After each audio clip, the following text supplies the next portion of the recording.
The prisoner who donated his book royalties to his victim's family. The story of a prisoner who wrote a memoir about his time in prison and then donated all the money he earned from selling it to the family of the woman he murdered is nothing short of incredible. As many people are calling this man a monster, while others are calling him a modern-day Robin Hood. But what really happened? Let's take a look at the story of Billie Eilish and the bizarre turn of events that saw him end up in prison, murder someone, become an author, and then donate his earnings to his victim's family.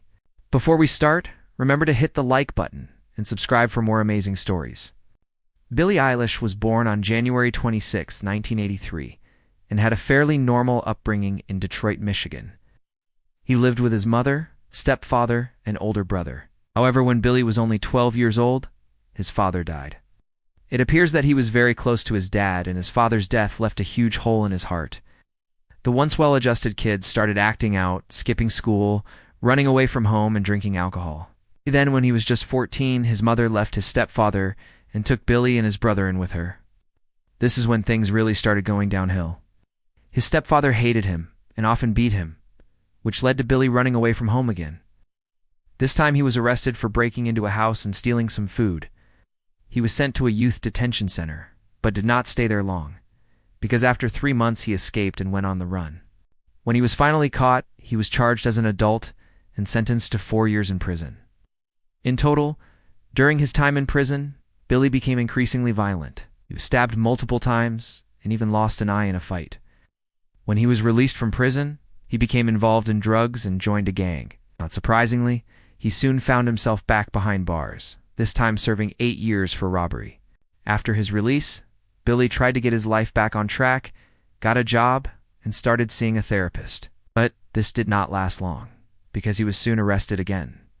This time he was charged with burglary and was sentenced to spend the next 15 years in prison. While in jail, Billie decided enough was enough, and he wanted to change his ways. He started reading books and educating himself. He also developed an interest in writing and started writing short stories.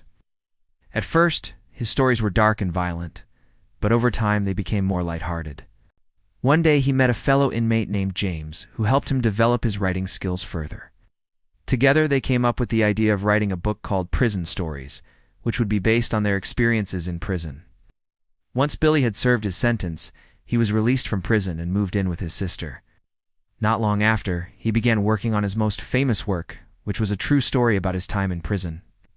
He wrote about everything he experienced, including the violence, the abuse, the boredom, and the hope for redemption.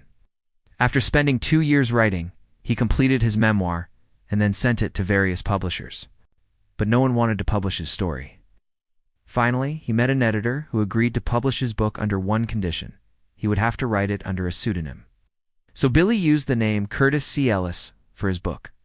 After the book was published, it became an instant bestseller and stayed on the New York Times bestseller list for weeks. Although Billie had written the book while in prison, he had done so with the help of his friend James, so they decided to split the profits from the book sales. But here's where the story takes a bizarre turn. See, the main reason Billie wrote the book was to make money so he could pay for his lawyer and appeal his conviction. But once the book became a bestseller, he realized that he didn't need the money anymore.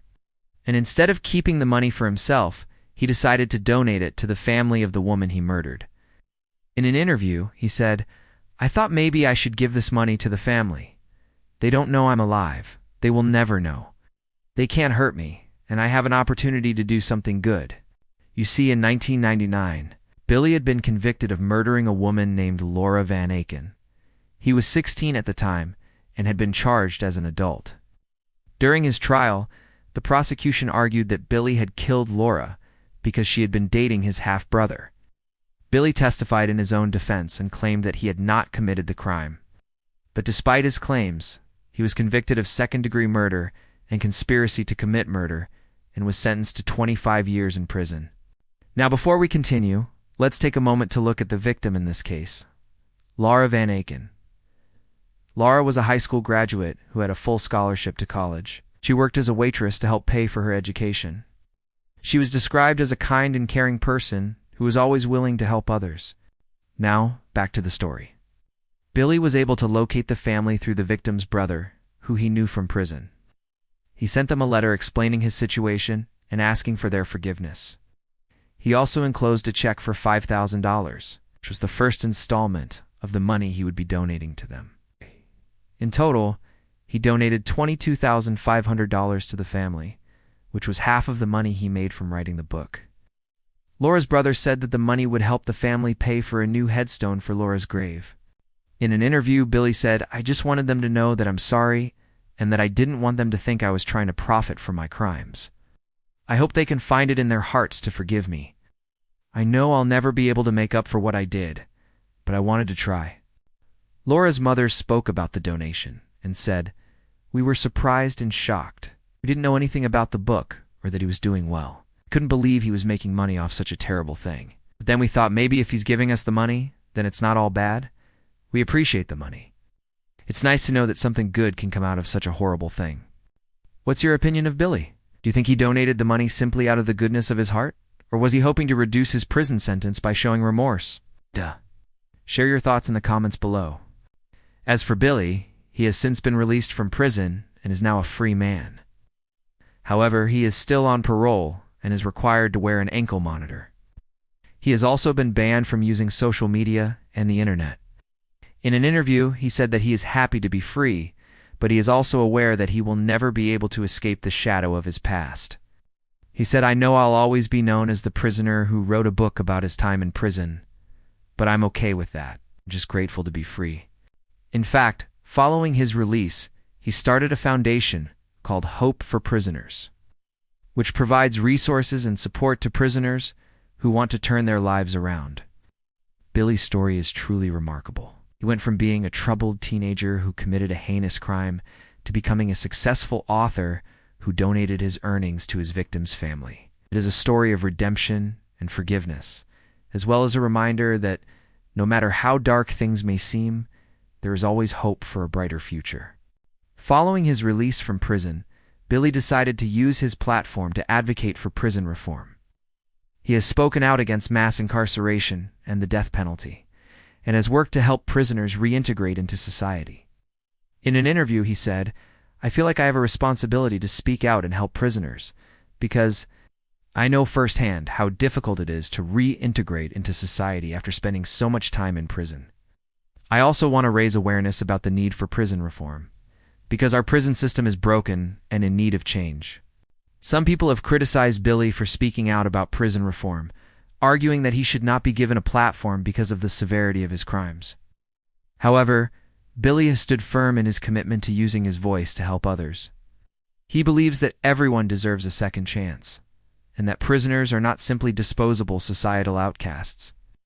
Instead, he argues that prisoners are individuals who have made mistakes, but can still make positive contributions to society.